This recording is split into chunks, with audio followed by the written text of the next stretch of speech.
لكم أيكم أحسن عملا ثم الصلاة والسلام على أشرف الأنبياء والمرسلين حبيب إله العالمين أبي القاسم المصطفى محمد. اللهم صل على محمد وعلى محمد. طب القلوب ودوائها ونور أبصارها، وعلى أهل بيته الذين أذهب الله عنهم الرجس وطهرهم تطهيرا. اللهم صل على محمد وعلى محمد. قال الله عز وجل في كتابه الكريم: بسم الله الرحمن الرحيم.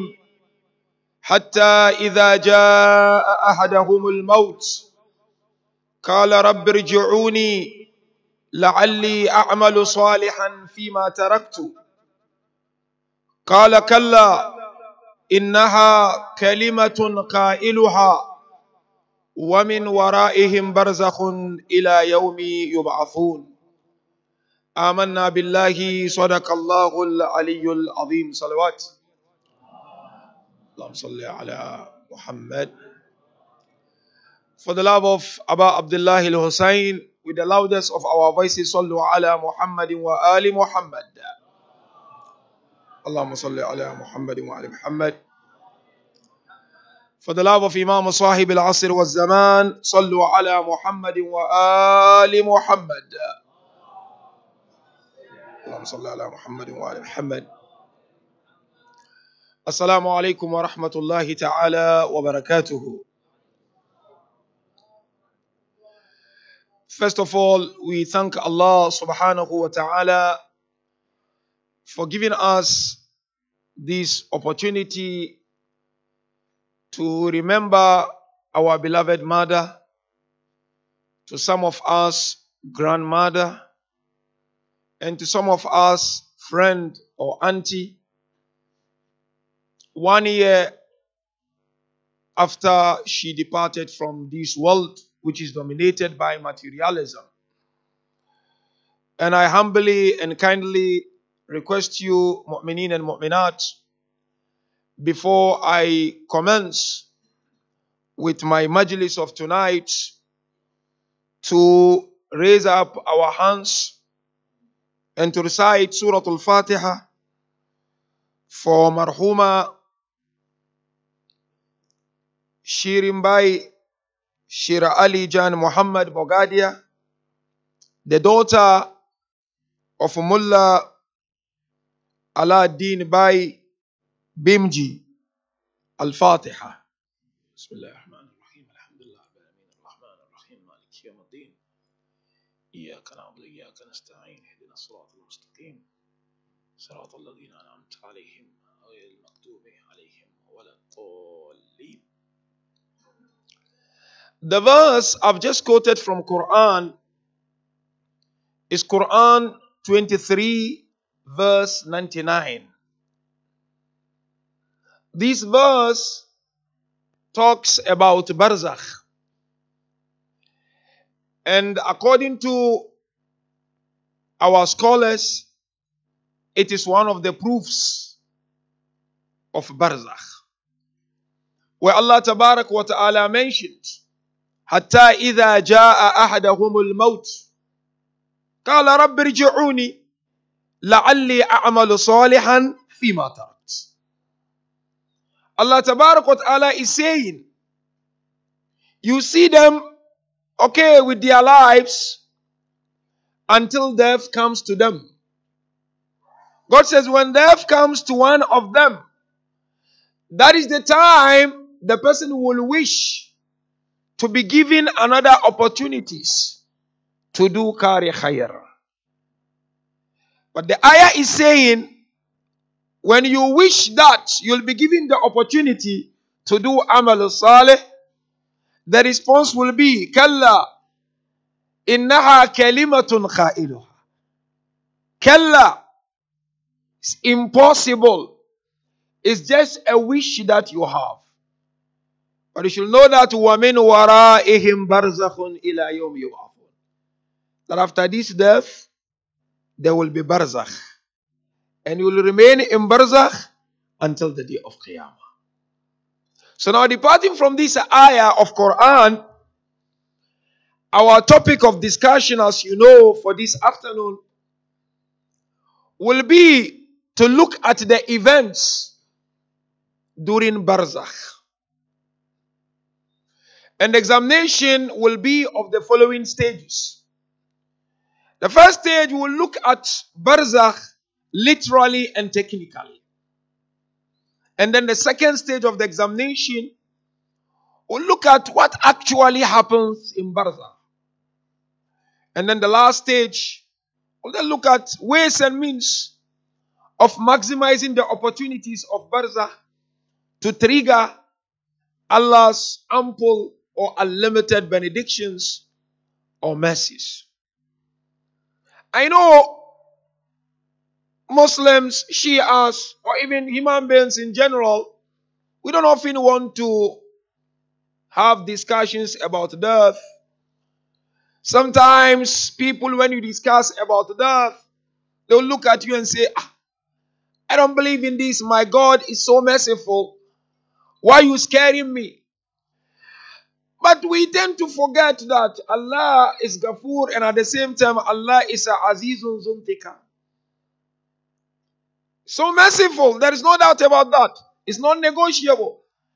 But at the same time, Allah is severe in punishment. If you live a good life in accordance with the teaching of Allah subhanahu wa ta'ala, you'll get Allah's blessing. But if you live a bad life, cheating people, undermining people, a life of not being conscious of the teaching of Allah subhanahu wa ta'ala, and you want to have blessings of Allah on the day of Qiyamah, in fact, that punishment will be blessing for you, not the ni'mah. So it's important as Muslims, as believers, we always remind ourselves of this complicated and complex journey that is ahead of us. It will never be roses every day. There must be days when you have to pause and ask yourself, am I doing the right thing? Am I on the right way or not? Barzakh, we hear it a lot. What is Barzakh, brothers and sisters? And I kindly want you to pay attention. This is very important. There are so many scary stuff there, but we need to outline them and we need to remind ourselves of them, so that we don't take things for granted in our lives. So that we become mindful of our steps. Mindful of whatever we do in this dunya. Because you are able to build your akhirah only in this dunya. You will not be able to build your akhirah when you live here for akhirah. So Barzakh, literally from the Arabic perspective, is something which is between two things. Or you have two people sitting here, like our sons sitting here. So the one in the middle is Barzakh. It's between the two of them. Ha'il bayna shay'ain. Something which is hanging between two things. That from the Arabic perspective. And Quran, in Surah Al-Rahman, which we all know, Allah mentioned about it. But here in Surah Al-Rahman, Allah is not talking about Barzakh technically. He's talking about Barzakh literally. Maraj al-Bahraini yaltaqiyan. Baynahuma barzakhun la yabghiyan. He's talking about the two seas. They are flowing freely, but they don't mess one another. This doesn't go here, and this doesn't go there. So in between them, Allah said, Baynahuma barzakhun la yabghiyan. So something between two things.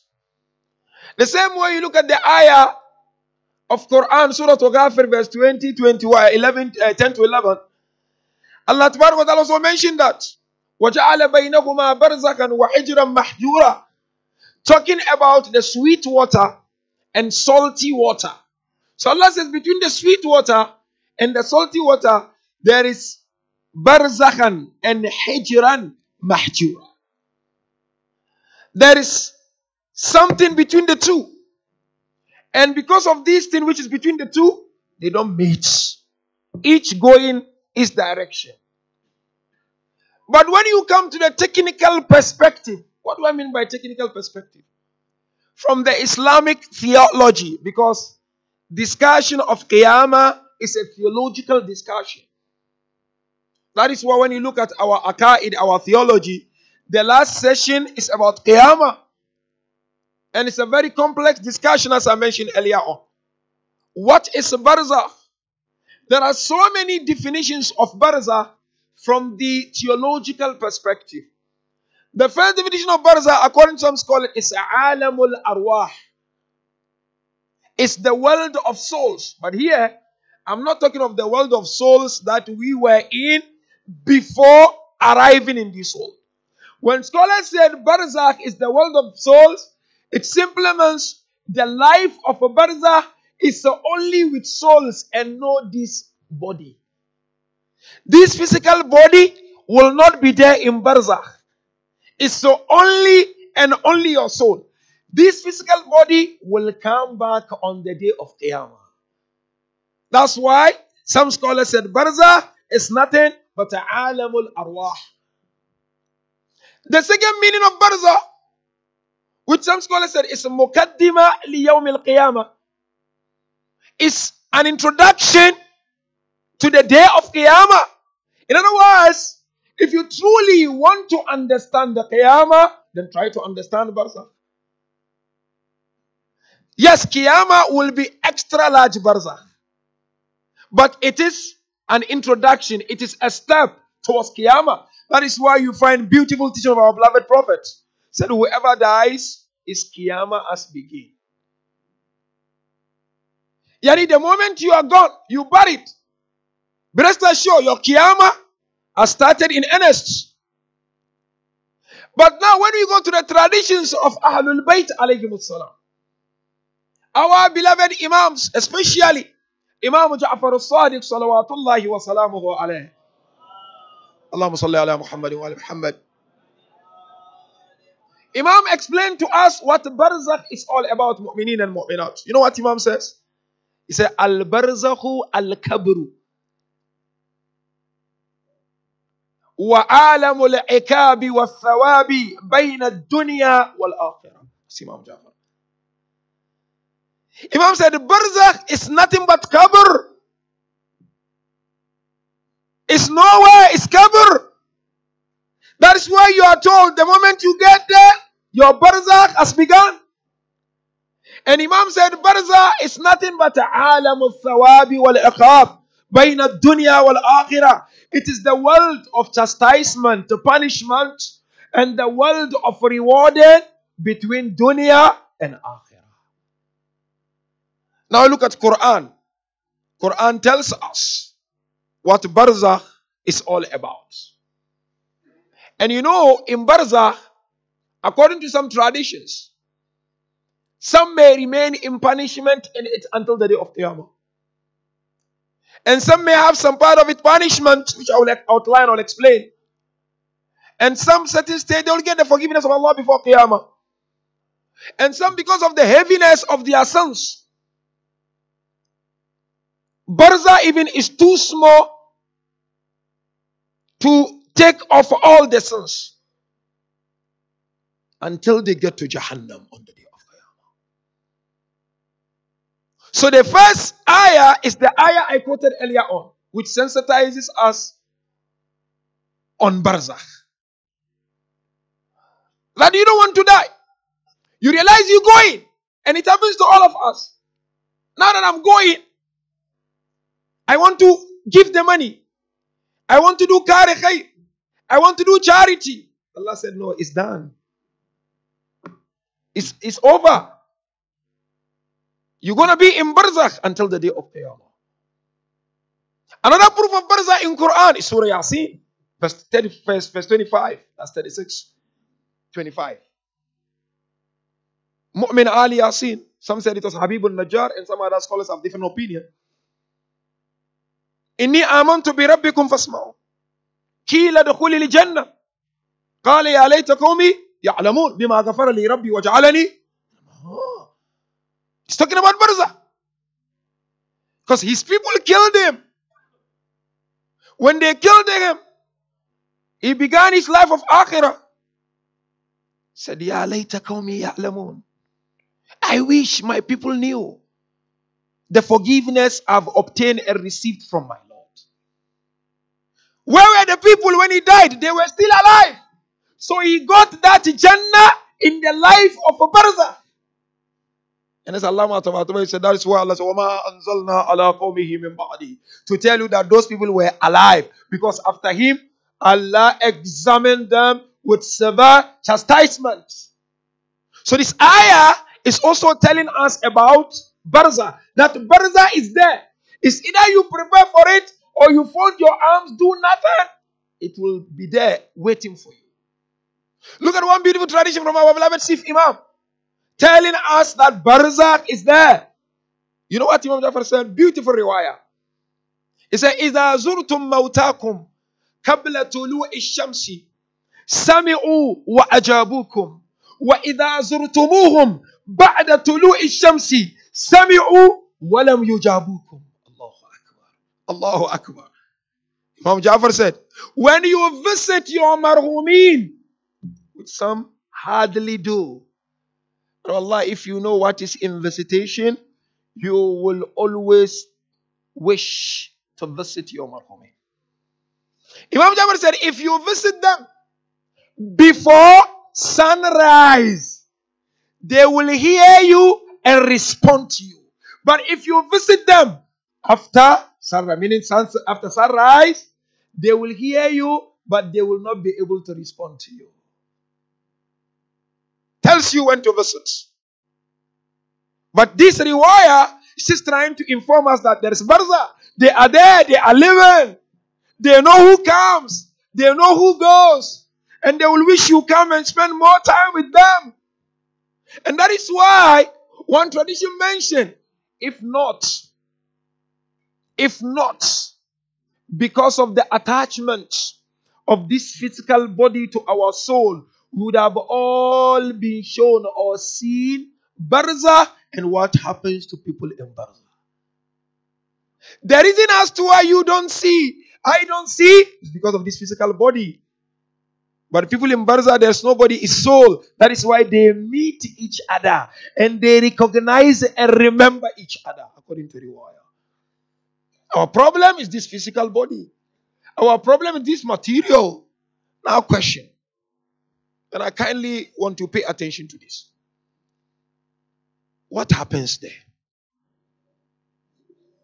Because nobody knows how many years we will spend in Barzak. This is ilm and Allah. The knowledge of how many years one will spend in Barzak is entirely with Allah subhanahu wa ta'ala. So better you prepare yourself so that you don't get there for many years in that pain, punishment, headaches. Because really there are headaches there.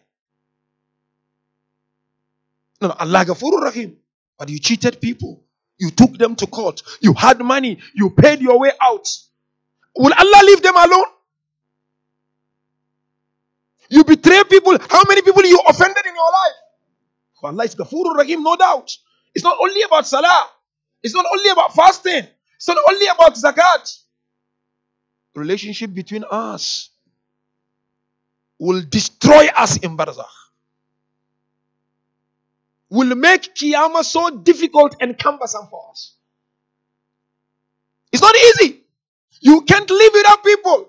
But how many times you offend them? That's how we should think about Qiyamah. Yes, Allah is Ghafurur Rahim. But Allah will not set for you to offend someone and cheat someone and rig someone and undermine someone to say, no, I'm Ghafurur Rahim. So none of us will just skip easily. Huh? Imam Jafar said, Barzakh is Qabr. Look at the stages of Barzakh and where it begins. The first one is what? Sakaratul Mauti wa Shiddatul Naza'. The stupor, severity of death, and the pain of soul removal. Do you think it's easy? When you go for your teeth to be extracted by dentists, they will try every nook and cranny to ensure that the pain is not that unbearable. But how do you feel? Removal of the soul is not a joke. 50:19 Quran. وَجَاءَتْ سَكْرَةُ الْمَوْتِ بِالْحَقِّ ذَلِكَ مَا كُنْتَ مِنْهُ تَحِيدٌ. Allah is telling you and telling me. He said that stupor of death will come in truth. And that is what you used to deny. How many of us deny? Like, Allah is Ghafurur Rahim. This is not going to happen. La, don't deny it. Quran is saying, not me. But what happens there? That's where Barzak begin, by the way. On that bed, either at Birmingham Hospital, Heartland Hospital, Leicester here, London, home. That is where Barzak begin, mu'minin and mu'minah. And nothing will help except a'mal salihat. We should not play with our lives. Let's watch our steps. Don't take things for granted. Your Barzak begins when death is on its way coming to you, slowly but surely. Let him describe for you what happened according to Riwayat. When at that bed, so many headaches, and every individual go through. You know what is the first headache? The pain of that sickness which is taking you out of this world. Is it cancer? Is it headache? Is it stomach problem? Is it stress? Is it depression? That pain is there. The second pain is body weakness. You weak sitting there. You going. It's very painful. You know the third pain? Your children sitting next to you. Your wife or your husband sitting next to you. Your friends. And there is nothing literally they can do. Painful. That's Sakarat al-Maut. That's the beginning of Barzakh. They're all looking at you and they're crying. Quran. وَقِيلَ مَرَّاكُ وَظَنَّ أَنَّهُ الْفِرَاقُ وَالْتَفَّتِ السَّاقُ بِالسَّاقِ إِلَىٰ رَبِّكَ يَوْمَئِذٍ الْمَصَاقُ فَلَا صَدَّقَ وَلَا صَلَّى وَلَكِنْ كَذَّبَ وَتَوَلَّى. The ayah goes on and goes on. You sitting there, turning left and right. You don't know what is happening. Blackout completely sometimes. One leg that side, one leg that side. Clothes that side. Vomiting. Nausea. You don't know. I'm sure some of you have experienced someone dying. But the pain you go is nothing compared to the pain of that person. He's sitting next to you. This used to be my powerful son. But there's nothing he can do. He's crying, I'm crying. It's painful. But you know the fourth one, which is the most painful one? The wealth you amassed. You've got this money. And you know, insan by nature, we all love wealth. Am I leaving everything behind? When you are here, someone may come to you, give me £100. So you may give sometimes, but how many tantrums, excuse my word, you throw? Your husband, your wife, your children, you give. I'm spending this for your education. This and that and that. But you know, when Sakarat comes, Ikhwani wa Izai, brothers and sisters, Wallah, you will be sitting there and you can see these houses, these cars that I sweat for are all going. Am I living? It's painful. But what is more painful? When you look around, he said, but this, I got it halal way, this haram way. And you are going. That's Sakarat. Ahlul Bayt describe for us. No, this is okay. They will inherit, that's fine. But this I know, I fought someone to get it. I literally fought someone. I literally offended someone. Okay, I have it now. I'm going. Barzakh. And the next pain of Sakarat is what? You are going to a place you have no clue about. Nash'a, Jadida. Bima'na al-kalima. You go into a different world. You have no clue. You've never experienced it. Habibi, if you are to relocate from Leicester to London, first night, how do you feel? After you have spent most of your years here in Leicester. Your home, big home, mansion, security all over. But still, let alone 6 feet under. Where are you going? Let's wake up from ghaflat. Let's wake up. And the next part of Sakara is what? You will see what you've never seen in your life. The first thing you see, angel. Nobody has seen angel before. Before you die, you will see angel. It's according to our traditions.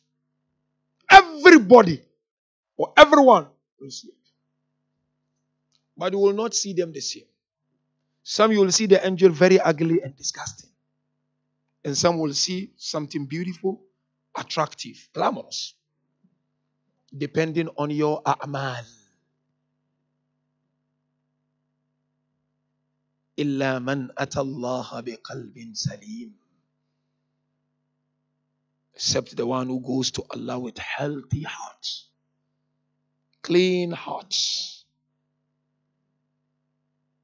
So that is one stage, first stage.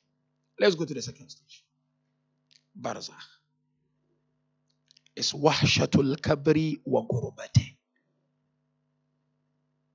Loneliness of grave and its narrowness. It's Barzakh.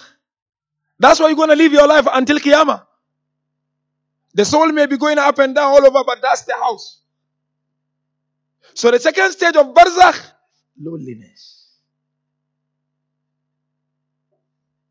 How do you feel when your wife traveled for a long time? But you are going to be there 6 feet under alone. Even if you are not dead, within seconds you will die. You know what? Amir al-Mu'mineen, salawatullahi wa salamuhu alayhi. Allahumma salli ala Muhammad.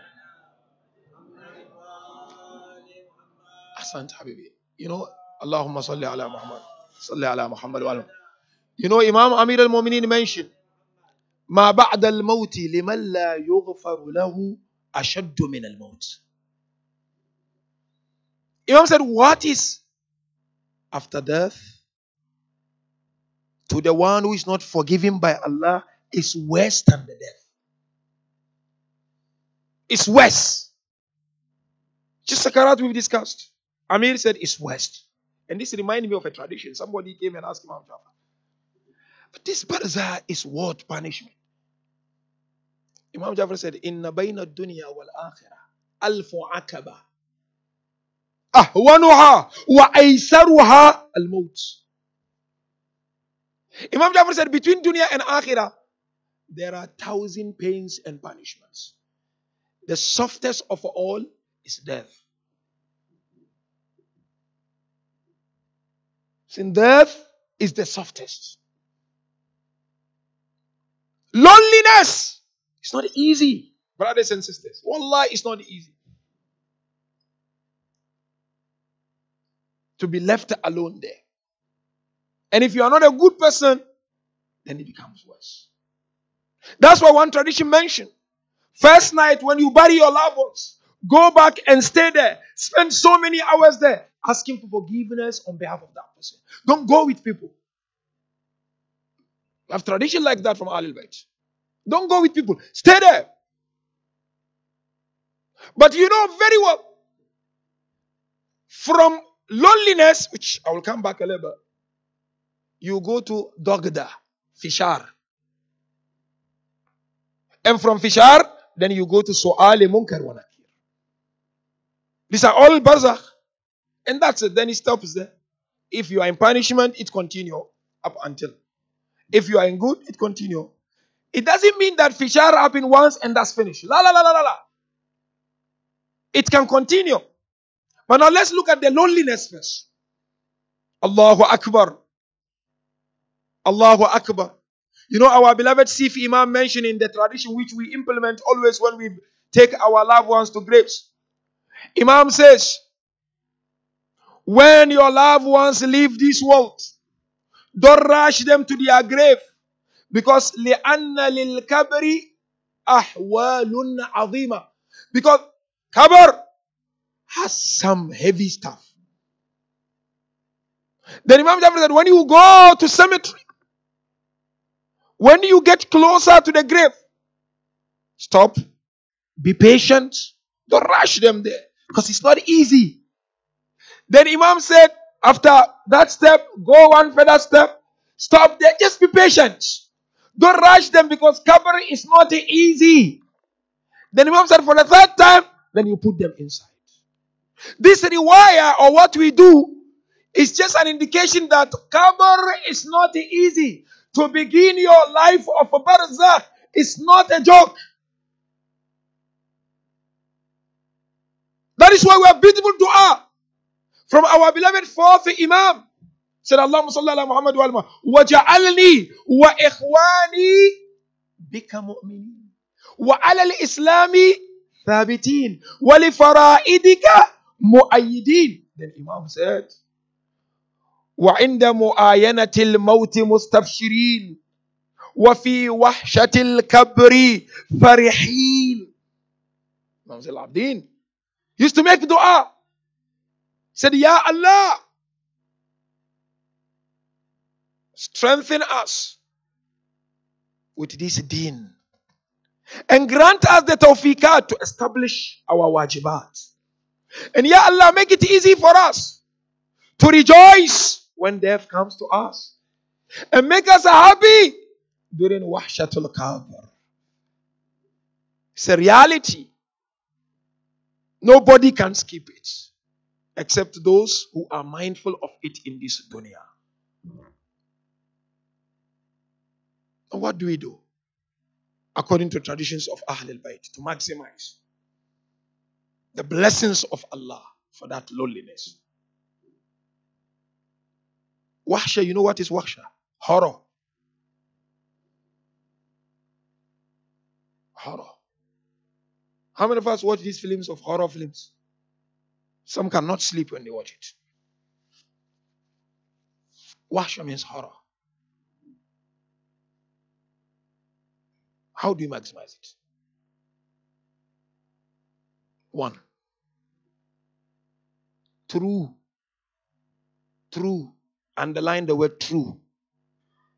Love for Ahlul Bayt. True love. Underline it.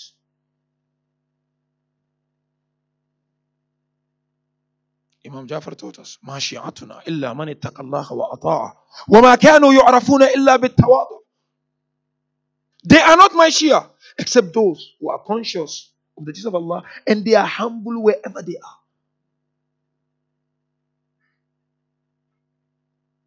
How many of them followed Amir al-Mu'mineen in the darkness of Kufa? Imam stopped and looked at them. Where are you going? He said, no, we are following you to protect you because we are your Shia. Imam Ali said, no, you are my Shia based on the following condition.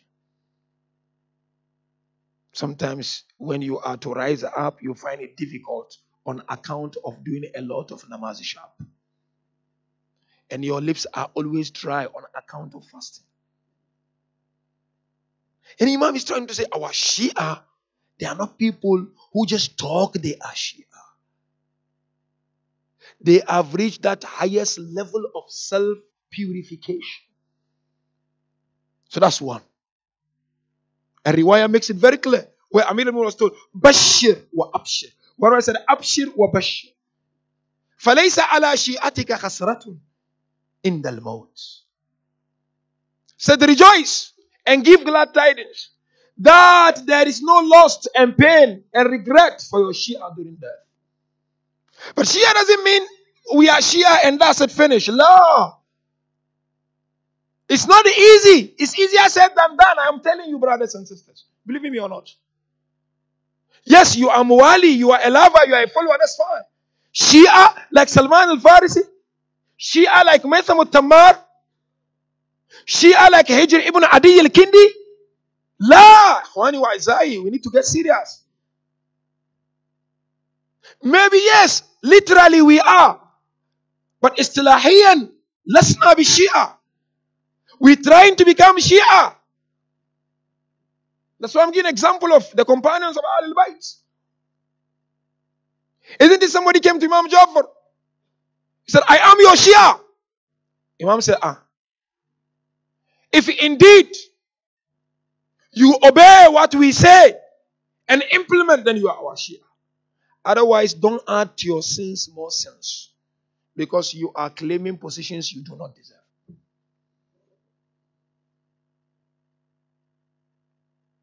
Today we hate each other. We are willing to eat each other's flesh. Today is me. Ego, arrogance, unnecessary pride. This is how Ahlul Bayt were with their companions. I doubt it personally. Today we are ready to bring each other down. So one, through Shia. Two, you want to make it easy for Marhum or Marhuma? Salatul Wahsha. The namaz of the night of horror. The night of loneliness. One narration mentioned that night when your Marhum or Marhuma is buried, they are new in their Barzak. Irhamu mautakum wa tasaddaku. Sympathize with them and give charity on their behalf. But if you cannot do charity, do namaz wahsha. Billah alayk, how many of us have time to do namaz wahsha? One narration says, if you remember others and do namaz wahsha for them, if you are to leave this world and no one to do for you, Allah will ask angels to do on your behalf.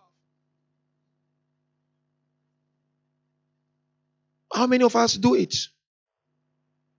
How many do it? That's the question. We have our scholars, great Maraja, that every single night they will do one namaz wahsha. One day, one Marja was asked, why? He said, because I know there is someone who has died somewhere. And this namaz wahsha is for all mu'mineen who have departed from this world today, from wherever they are. It helps with the loneliness of Kaaba. 3, itmam al-ruku'. Perfecting your ruku in salah. We have a riwayah from Imam al-Baqir that those who do not perfect their ruku in salah should prepare for the wahshat al-qabr. You see people when they come to pray salah ruku, halfway. You've seen that? Halfway. Allah Akbar. Allah. Yes, if you want to do that like racing athletes, Aina Shida, but go down, Allahu Akbar proper, then come up. We have a riwayah from Imam al-Baqir that if you do not complete your ruku properly, then you will struggle on the night, first night of your qabr. The next thing we can do to maximize Allah's blessings in qabr for wahsha is iyadatul marid, visiting the sick. Because we are told, whoever visits sick, when he dies, Allah will send the angels to visit him in his grave. No, it's not my family member. It's none of my business. Visit. In fact, in practical mysticism, one of the first practical steps, among the first steps, is visiting the sick. It makes you humble. But it lessens the burdens of wahshat al-qabr. And another thing we can do now and then to ensure that our wahshat al-qabr become easy, or on behalf of our marhumi, is what? Reciting the heart of Quran, which is Surah Yasin. But try to understand it sometimes. Don't just recite for reciting sake. Recite, you get reward, but try to understand. Yani Allah wants you to understand the story behind this ayah. Because there's something about Barzak in it. As we explained earlier. Said whoever recites Yasin during the day, Allah will protect him the whole day. You recite at night, Allah, but this is a riwayah from Rasulullah. Said, if you happen to die after reciting Surah Yasin, you'll be protected by angels in your grave. And the last one, of course, but not least, want to maximize Allah's blessings in grave. For Waksha is fasting in the holy month of Sha'ban. We have a riwayah. Ramadan is there, Rajab is there, but we have a riwayah, Sha'ban. One riwayah said, whoever fast for 12 days in the holy month of Sha'ban, Allah will ease Wahshat al-Qabr on his behalf. After Waksha is what? Bhogadia al-Qabr. Fishar. Fishari Qabr.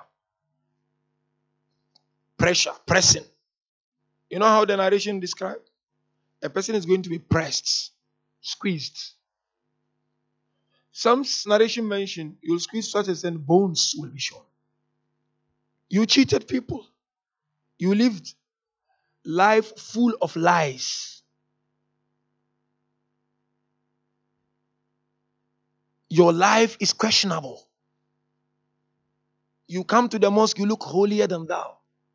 But you are full of lies and deceit. It's not only about Allah that I pray Allah is Rahman. Yes, it's most merciful, I agree. But have you ever thought of the people that you offended in your life? Will you be scot-free because Allah is Rahman? No ways. Fishar recovery is what? Once you are put in your grave, you will be smashed. And I'm going to share traditions with you from Ahlul Bayt on this. And I'll give you reasons, some of the reasons for Fishar recovery. It's not easy.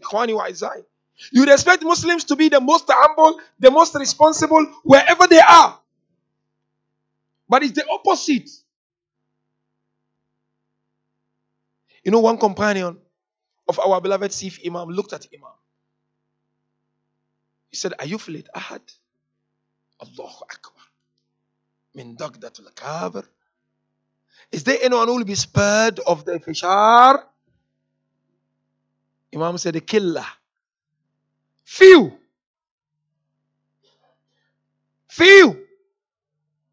would be spared of the compressing and the squeeziness in the grave. So I have to strive to be part of the few. Sa'ad ibn Mu'adh. I was talking about him last Thursday. When Rasulullah heard about his death, he walked barefoot to attend the janazah of Sa'ad ibn Mu'adh. Read the history. Sunnatan wa shi'atan. And Rasulullah recited his janazah. And Rasulullah said, when I was reciting janazah, I saw thousands of angels. Amongst them was Jibreel. When I asked Jibreel, why all of you are coming for Sa'ad? One reason, Rasulullah mentioned, because he used to recite Surah Al-Ikhlas in his life. But Allahu Akbar. Allahu Akbar. When Sa'ad was buried, the mother of Sa'ad was so excited. She said, Allahu Akbar, my son has delivered. Because the Holy Prophet came without even slippers. And he entered into his grave. Then Rasulullah looked at her. He said, Fishar has started on Sa'ad.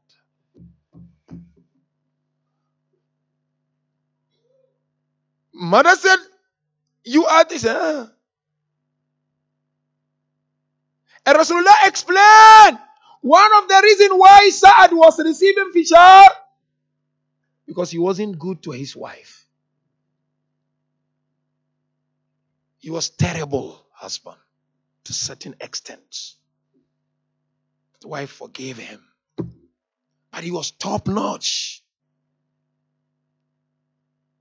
And Rasulullah said he even asked for forgiveness. He changed. But that time when he wasn't that good, that's the Fishar. You know, the person will be held, released. Held, released. That's Fishar.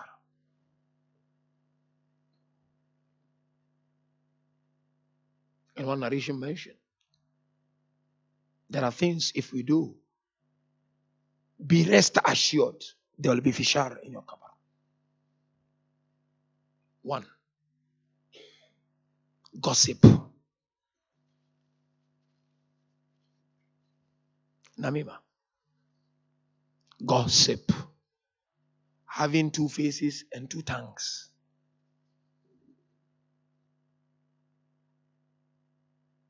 Dhul wajhain.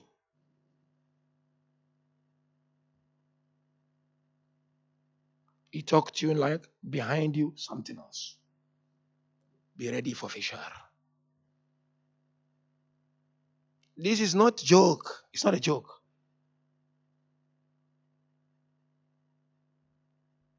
It's to wake us up from ghaflat. Because our Marhuma mother, this was one of the topics that was so dear to her. And anyone who would regard this topic so dear, you would know the stage of that person in the eye of Allah subhanahu wa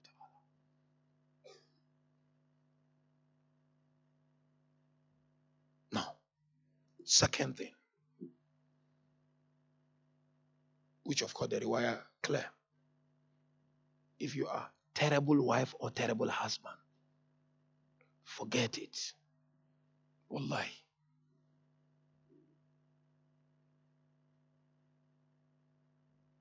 You will receive a fishar. Big time.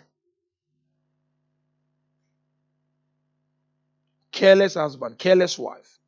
Abuse. As you abusing each other, rather.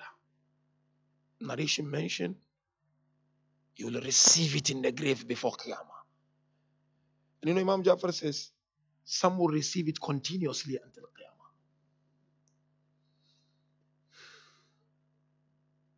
Three, uququl walidain.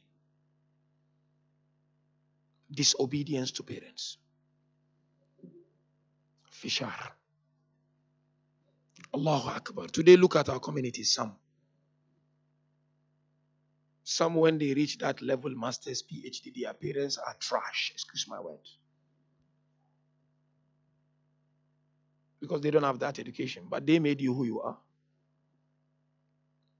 Quran comes forward and tells us, even if they are polytheists, the only platform that you are not allowed to obey them is when they want to drag you to become polytheist or to stop worshipping Allah. But otherwise, sahibuhuma fi dunya ma'rufa.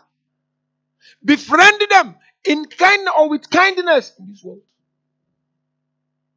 Uququl walidain is scary. Undermining your parents, disregarding them, disobeying them, talking to them anyhow is scary. You have to then wait for fishari kabr. The next one is kufrul ihsan.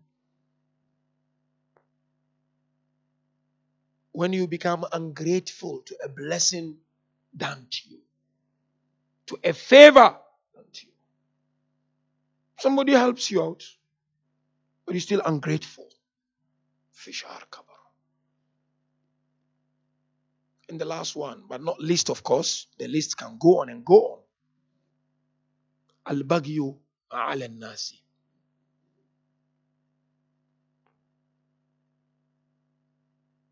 Injustice to people. Exceeding people's limits. Taking people's haqq and rights. Isn't it the narration mentioned? Al-Mayyitu maglulun fi unqi. Sahibu dain rada maglulun fi kabare hatta yu'adda. So someone who has eaten people's money, owes people, intentionally doesn't want to pay. He would be chained in his kabar until the moment when it is paid. You working, you business people, be careful. Try to ensure that you account for every pence that enter your bank account. Don't eat for eating's sake. You'll be playing with fire, believe me or not. Most of us will go to Jahannam not because we are not praying, but because we fail to treat people fairly. We hide behind Allah is great. Yes, Allah is great. But don't mistreat people, whether Muslims or not Muslim. Don't eat the haqq of people. The riwayah said, Ala nasi. It's not Ala al-Muslimin, or Ala al-Mu'minin, or Ala Shia, or Ala Sunni. Doing injustice to people. These are simple arithmetics. These are simple life skills. Lesson, Quran and traditions of Prophet is giving us. Now, what do we do to lessen the pain of fishar, or the amount of it, if you like? Number one, ziyarah to Abi Abdullah, according to our riwayah. Allahumma salli ala Muhammad wa ala Muhammad wa ala Muhammad. We have a tradition like that. Ziyarah of Abu Abdullah. But not like the way some of us do ziyarah. You take somebody's money, pay me. No, I've been for ziyarah. Are you joking? You put in someone in pain and he said, go for ziyarah? It's not wajib if you can't afford. I've seen situations where somebody got the money, rushed for ziyarah. And people that he owes, they're living there every day making bad dua for this person. Lala, ziyarah with lawful money and with ma'rifah of Abu Abdullah.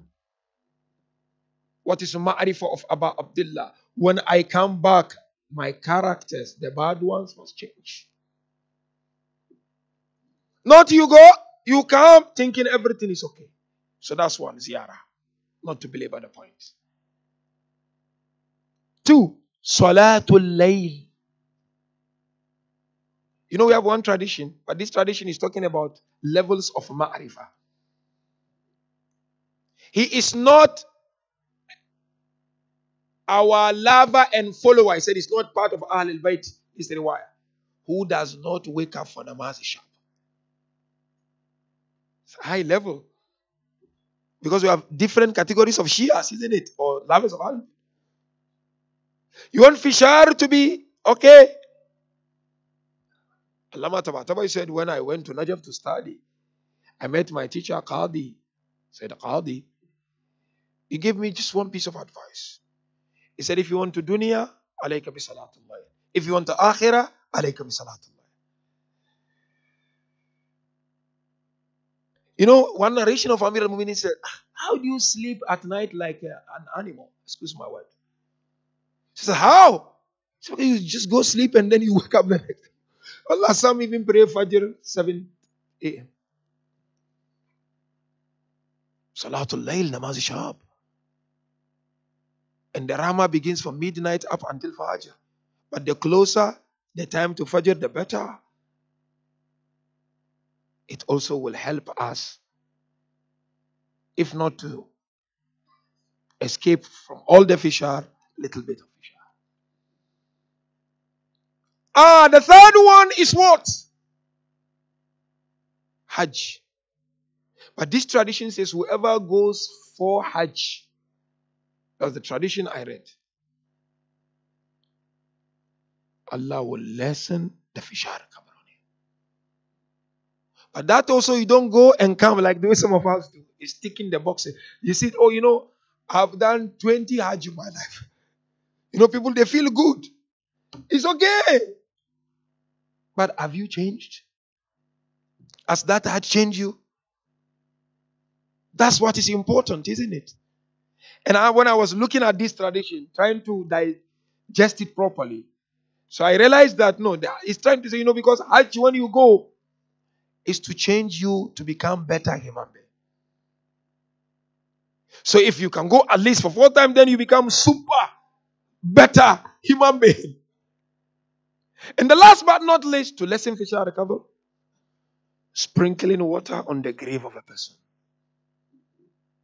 وَجَعَلْنَا مِنَ الْمَاءِ كُلَّ شَيْءٍ حَيٍّ. Allah said we give life to everything through water. From water. That is sunnah. To go put water. One narration said, so long as the water is there, fishar will be less. That's why, you know, our people in Africa, here may not be doable, Those people who work in the qabr, they give them money every day, just go pour water. It's crucial. Water is rahmah of Allah. That is why we are told if you want your dua to be accepted, one of the way to do is when it is raining. Quickly Allah answer your dua. Water is rahmah. If you have time, visit your mom who are buried there. Once a week, once a month. You can't tell someone, can you just sprinkle water there? It's barakah. And Allah will make it easy for you. And the last part of Barzak is what? Su'al munkar wa nakir. You know, one tradition said, our beloved prophet, before his prophethood was announced publicly, we believe he was prophet even before he was born, but then it had stages, isn't it? There was a time when it was announced publicly when he became 40. So I read this and this really scared me. And I had to consult even my teacher. And he said, yeah, it's like that. You know, they said when prophet, before his prophet was announced publicly. So one day, he was going around cemetery in Makkah al-Mukarramah. Then he saw camels were running and like making noise. Camels. Prophet said, I've never saw or witnessed or heard something like that. I said, okay, fine. Take the box.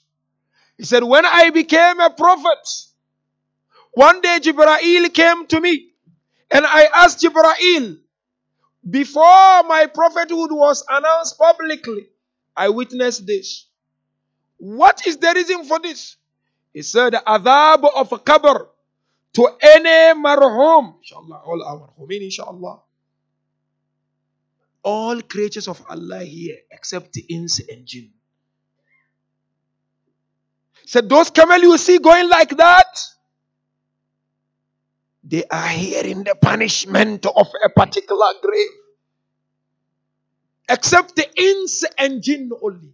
Insan and jinn cannot hear. So what you saw is indeed punishment of grave.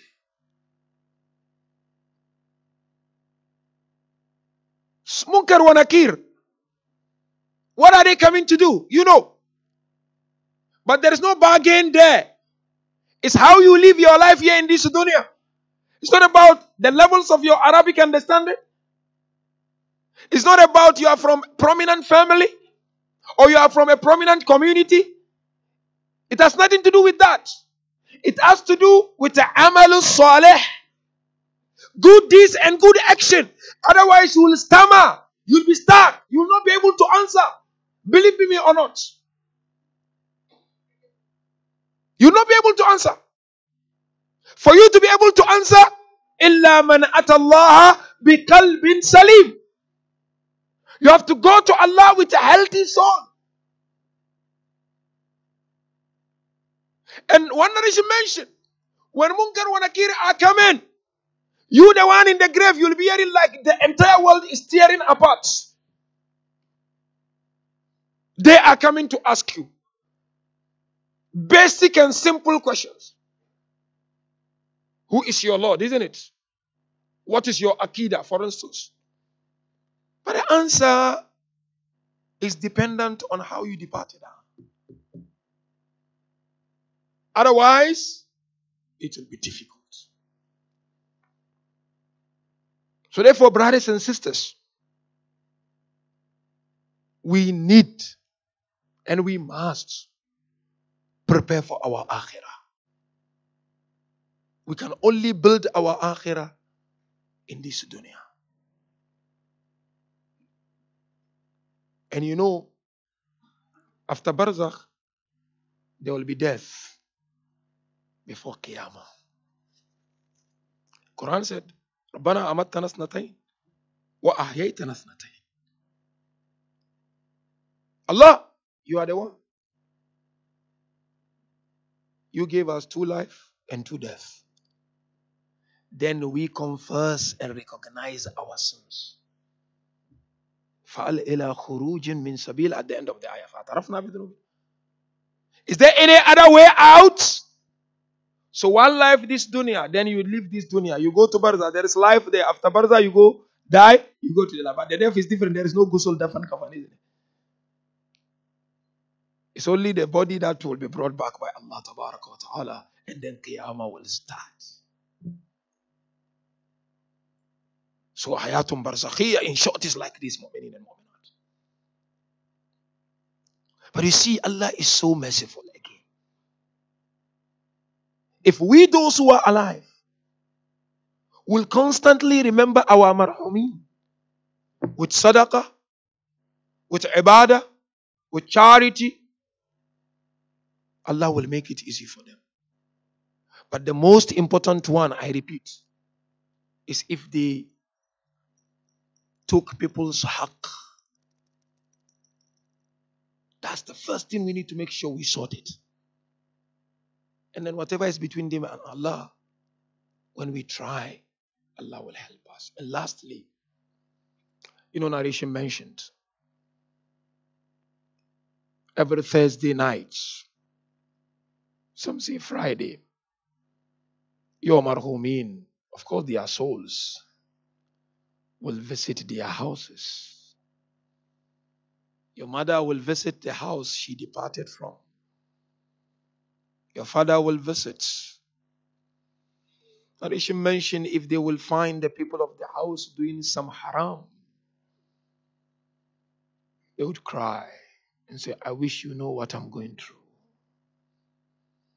And if they find them doing something good, say Majlis, Quran, says, I wish you should continue doing something like this. You know what? Wallahi, I'm saying wallah. I'm sitting on the member. Our marhumin need us more when they are in Barzak than when they were here. You know why we are not serious? Some of us, I'm not saying all. It's because we see with this physical eye. But this dunya we see material coming. I give her money. I take her to hospital. Qiyamah is permanent. If you help me build my Qiyamah, which is permanent, is there anyone who is so dear to me than you? But it's because we don't see with insight. We see with this eyesight. He came and asked Rasulullah, one gentleman. I looked after my parents. They became very old. I helped them. I cleaned them. I did everything. I buried them after their death. Am I done? Have I done? Prophet said, no. It begins now. What do I do? So long as you breathe and you kick in, you keep remembering them until the day you die. Then you have delivered. So remember them. And alhamdulillah, what we are doing today, before we enter the Masa'ib, is to implement that teaching of the Holy Prophet, isn't it? That you don't forget your marhumin, especially your parents. إِذَا مَاتَ بُنُ Adam, isn't it? إِنْ قَطَعَ عَمَلُهُ إِلَّا. When the son of Adam leaves this world, all are done, finished. Only one of the three will help. Sadaqatun Jariyah, the first one. Running sadaqah. What is running sadaqah? They build a mosque, you help them. They need school there, you build for them. So long as they continue using it in the back. So do it for your mom. Do it for your dad. No. A student struggling, you pay his school fees, he study, he becomes someone. Why not? It's Sadaqatun Jariyah. No, just watch. Mosque need it, or center, or somewhere. Cancer, whatever, Yaman, whatever you do. So long as people continue to use it, Sadaqatun Jariyah. Our ilmun yuntafa'u bih, or knowledge Allah blesses you with, and you share. He is not talking of only Islamic knowledge, but any knowledge that can connect you to Allah. So if you imparting that dunyawi knowledge to connect people with Allah, why not? Not even, some scholars said, so long as they will live good life out of the knowledge you are giving them. It's ilmun yuntafa'u bih. But the last one is what you are doing. Aw waladun salih yad'u lahu. Or you leave behind a good pious child who remember you with dua. So alhamdulillah wa Marhuma, she left behind sons, daughters, grandchildren. So long as you continue remembering her in a dua, in your du'as, in your majalis, in your ziyarat, in your umrah, in your hajj, in your recitations of Quran, in your charities, Allah will always continue to illuminate her grave and her life of Barzakh. Don't forget them. They need us. And whatever we do, when we die, we will see the benefit of it. Narration mentioned, when a true believer dies, when he's buried, angels, when they come, they will say to the person, you and all those who came here to bury you sincerely are forgiven by Allah. So therefore, brothers and sisters, let's try our level best and not to forget our marhumin, and to remind ourselves of this journey which no one will escape from. And what is scary these days, personally I'm scared, to tell you the truth, brothers and sisters, my fathers and my mothers. Young children are dying in our communities. Healthy people are going.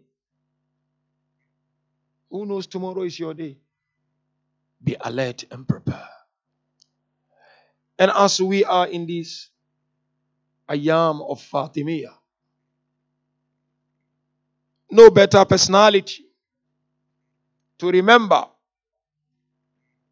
in our rendering of Masa'ib than to remember Fatima Zahra, the Lady of Light. Allahu Akbar. The beginning of the Masa'ib of Ahlul Bayt was the Musibah of Fatima Zahra. Allahu Akbar. As scholars mentioned, based on the narrations, when a lady dies while carrying a baby, that lady is regarded as a martyr. So scholars said the best of all ladies who died carrying a baby was Fatima Zahra. You remember very well that narration. That lady who was walking in the market of Banu Umayyah in the morning. This lady, she fell down. As she was falling down, she was cursing the killers of Fatima Zahra.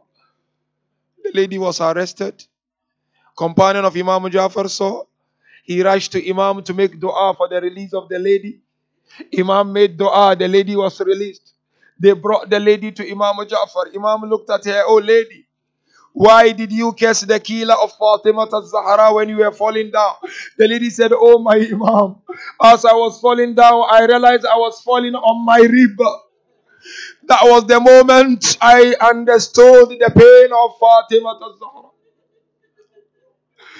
You know what narration mentioned? The authorities sent their henchmen to the house of Amir al-Mu'minin. When they got to the house of Amir al-Mu'minin, they stood behind the door of the house. They called out to come and pay allegiance. The response came from the Lady of Light. This is the house of the daughter of Rasulullah. But their reaction was to push the door on Fatima. When they pushed the door on Fatima Zahra, we are told the door broke the rib of Fatima Zahra. You know, one scholar, one poet rather, I must say, mentioned, he said 2 ribs were broken on earth. One rib was broken when the person was alive, and the other rib was broken when the person was already killed. The rib of the one which was broken when the person was alive was the ribs of Fatima Zahra. And the other rib was the ribs of Abu Abdullah. You know, when Abu Abdullah was killed, they sharpened the hoofs of their horses. They came and began trampling on the body of Abu Abdullah. The narration mentioned they broke each and every bone of the body of Abu Abdullah. But you know, they pushed the door on Fatima Zahra. The door broke the ribs of Fatima Zahra. Narration mentioned when Amir al-Mu'minin was making the ghusl of Fatima Zahra. Amir al-Mu'minin, according to Asma bint Umays, He all of a sudden stopped making the ghusl. He went and sat one corner of the house. Amir al-Mu'mineen began to cry. Asma approached the Imam and said, "Why are you crying?" He said, "Oh Asma, as I was busy making the ghusl of Fatima al-Zahra, my right hand went and touched the broken river." Let me leave you with this last point. Narration mentioned when they were carrying the body of Fatima al-Zahra in the darkness of the night in Medina. No one knows, of course, as you know, where Fatima al-Zahra is buried. Imam Hassan approached and came to the body of the mother. He hugged the mother and there was painful quietness. Abu Abdullah approached the body of Fatima al-Zahra. We are told Abu Abdullah sat down and hugged the mother. But Amir al-Mu'mineen was told and inspired, according to some narration, go and remove Husayn from the body of Fatima. Arbabul Makatil asked a question. If angels did not bear to see Husayn on the chest of Fatima, how did the angels bear to see Shimmer on the chest of Abu Abdullah? Inna lillah wa inna ilayhi raji'un. وسيعلم الذين ظلموا آل محمد أي منقلب ينقلبون والعاقبة للمتقين. مؤمنين and mu'minat, raise up your hands. Let's make dua, inshallah.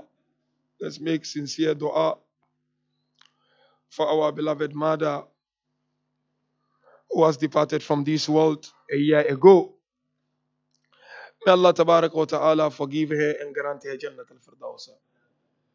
We ask Allah Azza wa Jalla to grant her the neighborhood of Ahlul Bayt alayhim salam. All her good deeds and good actions that she used to do when she was in this dunya daniya. We ask Allah tabarak wa ta'ala to let those good deeds and actions be means of illumination in her grave, inshallah. And may Allah tabarak wa ta'ala continue to illuminate her life of Barzak. Marhuma left behind 4 children. We have our Auntie Shinaz from Canada, and Auntie Nasim, and Haji Mahmoud, and Dr. Haidar. And she also left behind grandchildren, Nafiz, Zainab Bai, Zahir, Mohammed Ali, Fatima Tayyaba. We ask Allah Tabarak wa Ta'ala to bring the heads of the family together, inshallah. And may Allah continue to inspire them to remember her beloved mother and beloved grandchildren, inshallah. May Allah Tabarak wa Ta'ala continue to inspire them to emulate the teachings of their grandmother and mother when she was alive, inshallah. وآخر دعوانا أن الحمد لله رب العالمين وصلى اللهم على محمد وآله الطاهرين.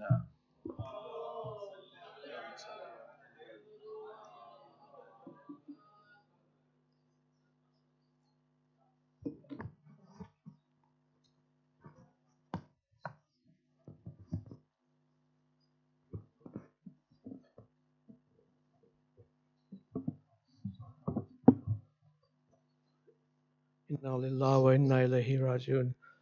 Alhamdulillah, thank you, Sheikh, for giving us that.